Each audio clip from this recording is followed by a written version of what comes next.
Good afternoon, ladies and gentlemen. I'm just completing what amounts to a short motor rebuild, or a top end as some people call it, although it is rather more than that, to be honest. Rebuild on an R65 engine. I've done the timing chain and tensioners and all that sort of stuff. I've put a new clutch plate in it, rear main seal, wear sleeve, flywheel seal, and an O-ring, and an O-ring in the oil pump cover. On top of that, we had an issue with the head where it had a loose valve guide in it. Now these little 65 heads don't have snap rings or retaining collets in them. I don't know why. I really don't know why. But one of them had come loose, and so we just sent it down to the guy that does my head work, and he sent them back brand new with a new oversized guide fitted, and it's come back like they always do. We bought a new OEM valve kit for it, so valves and guides and springs and collets, and Mike made one guide, or had one guide made, I don't know which, to take the place of the one that had come loose in the head, and they always come back like this. He's been doing my work for 30 years, so it's all new OEM stuff with one oversized guide. And the conrods go out to Mendham Engineering, who have been doing my work for as long as I can remember. The rods have been resized and rebushed and balanced. Before that, they get magnafluxed and shot peened, and they come back absolutely like pieces of jewellery, like prime steaks, I call them, cryovac in their little bags with such beautiful work. They are not cheap, but I don't ask people for cheap, I ask people for good, and good is surprisingly not so bad. You know, it's the result is worth every penny as far as I'm concerned. Anyway, it's a bit late on a Wednesday afternoon, and it's been a bit funny with the COVID virus running around and people scared, and the streets like tombs and cemeteries, and we're all pretty happy. We closed the gate, we still let visitors in, we still talk to people, everybody's cool about that. We all obey the rules, and we're trying very hard to, and we're working our way through these jobs. Now, part of this video, it's going to be a little while, but I'm going to do as quick as I can. There's all the gear over there on that trolley ready to pull over when I'm ready for it. The barrels have been prepped, the pistons and everything have been cleaned and soda blasted.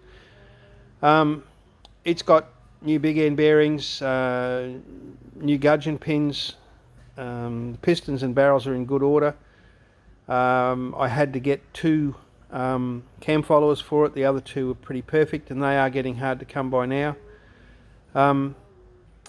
So all in all, it's a top end. We've rebushed the conrods. They'll be fine. The crank is measured up fine. I've given it a little polish. And this is another engine that had plenty of silicon in it around the place, and geez, I don't know why people do it. But anyway, what we do when we prep a block, I don't care what anyone else does. If you're sitting at home doing some work on your bike and trying to do engine rebuilds or a top end or whatever, I thought I'd just do this to maybe help you along a little bit and show you some of the things that you could do to make your life easier. We take the studs out of the block, very obviously. So the sump's off, so anything falls through goes onto a catch cloth underneath. We've cleaned it and washed it. When we pull it down, if we've got to wait a while, we spray it with a special chemical that is mainly paraffin wax in solution. It goes over the journals on the cranks and the camshaft, and you can wash it off quite easily with kerosene in a spray bottle, but it protects from rust and debris. We take the studs out. Now when you take the studs out, people sort of tell me this is a silly thing to do, but I don't believe it is, and I'm going to show you a little trick of the trade. If you look there, you can see on these four studs there's 4 yellow dots, and on these 4 studs there are 4 red dots. They are numbered: top front, top bottom, back front, back top, back bottom. So 1, 2, 3, 4. Same on this side. Yellow is left as you sit on the bike, red is right as you sit in the bike. Everything we take off this engine is dotted up that way. So this conrod here, that is the front facing part of the conrod where the dowels are at the front part of the conrod, and that is from the right hand side. This one you can still barely see the dot on it. It only has, we put one dot or two on anything that isn't a stud. We mark the exhaust rockers with an X in the right colour on the top and a dot on the top of the other in the correct colour. That means that you can't accidentally put, if you're in a hurry, you can't accidentally put the rocker shaft on upside down and starve everything of oil, assuming that maybe you dropped it out of the rocker or something like that. We do it that way, and when we do it that way, it means that there's a system in our shop. So when we're putting an engine together, if you go over here and look at the pistons, where the arrow faces on the piston towards the exhaust valve, I just put a red stripe. It's not a big deal. On the other one there's a yellow stripe. That faces the exhaust valve, which always faces the front. Now why do I do such amateurish things, I'm asked? Well, it's simple. If you're in a busy environment and you're building this many motorbikes and working on this many motorbikes for a whole lot of people who trust you to do a good job, then you've got to make sure that you keep on top of their stuff. Over there are boxes marked full of people's stuff. As the parts come in, they go in there and get catalogued and ticked off a list. And I'm used to managing busy workshops from my Bridgestone days, so I don't really have a big issue with it. We're not that fast, we take care with everything, but we can move things through fairly well. Some of the trade secrets, those yellow and red dots, people said why not port and starboard? It's simple, you can't see green as easy as you can see yellow. And funnily enough, over the years I've seen that in so many engines, yellow and red. That's what started me on it in the very first place. We take the studs out. Why do we take the studs out? So we can clean the threads, so we can make sure that they're fine and right.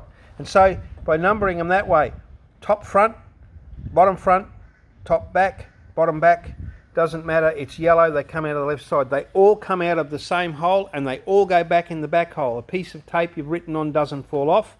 A wipe over with some thinners when you're about to slide the barrels on and they're all gone. So nobody has to know what a dummy I am. Everything has to be cleaned. Now this block is a serviceable block, it's a service bike. It's going back into service riding daily. So the guy wants it rebuilt to be reliable. That is exactly what we're doing.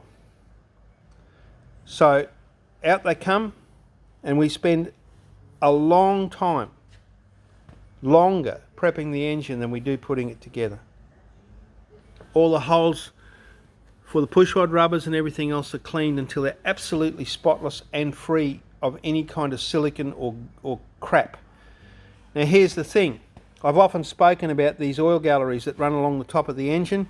I'm just going to show you how we clean them out. Can you see that? So we do that both sides, both ways, and we make sure that gallery, if there's any sign of a blockage, the front comes off, the studs come out, and we begin in earnest. We have to get down into the main bearing carriers and everything. But this engine was flowing freely oil before we took it apart, so we know that it is okay. What do we do then? Well, we've got a few other little tricks here. This here is not your average supermarket scouring pad. This is a commercial scouring pad. It comes in 3 grades.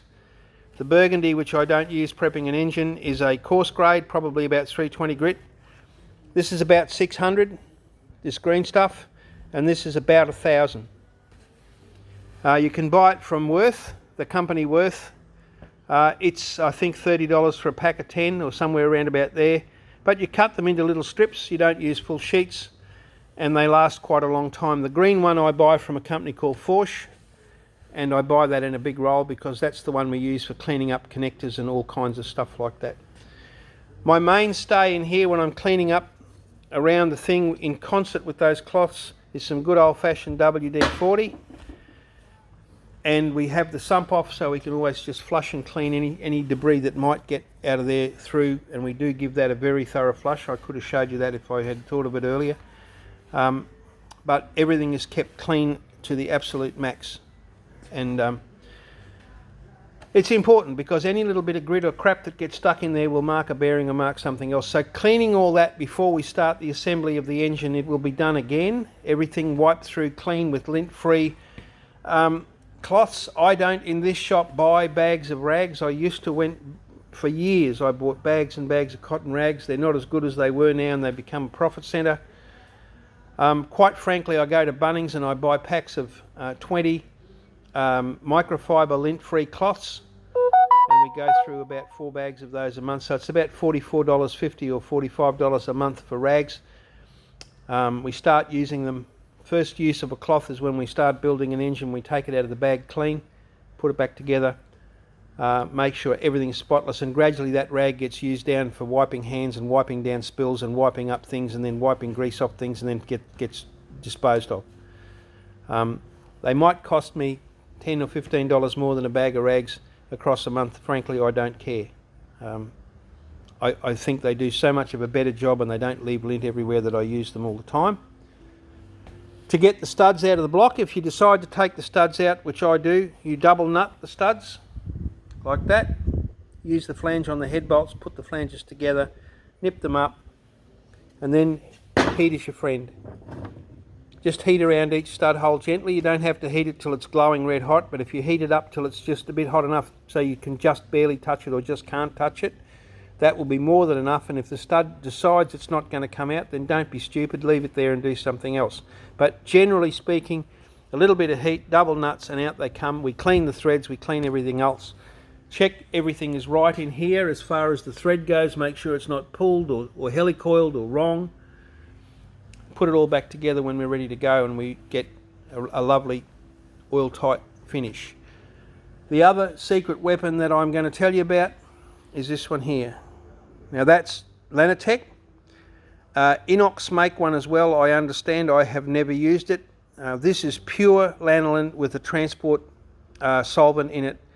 It's just liquid lanolin, and when you spray it on anything, the solvent goes away and you're left with a sheep grease, which is a purely natural, non-invasive, non-corrosive, magnificent product. It's just so good, it's crazy.